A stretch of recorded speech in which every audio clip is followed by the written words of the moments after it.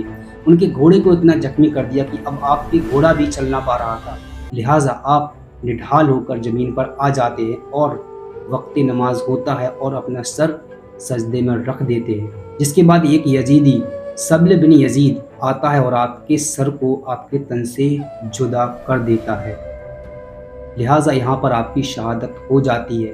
اس دن کیسا منظر رہا ہوگا آپ ذرا امیجن بھی کریے، آپ جتنا سوچ سکتے ہیں اس سے بھی کئی گنا خطرناک منظر وہاں کا رہا ہوگا، قیامت سے برپا منظر وہاں کا ہوگا۔ لہٰذا 10 محرم 61 ہجری 56 سال 5 مہینے اور 5 دن کی عمر میں آپ کی شہادت ہو جاتی ہے۔ حضرت امام حسین اپنے آپ کو قربان کر کر دین اسلام کو بچا گئے، تو یہاں پر ہوتی ہے ان کی شہادت۔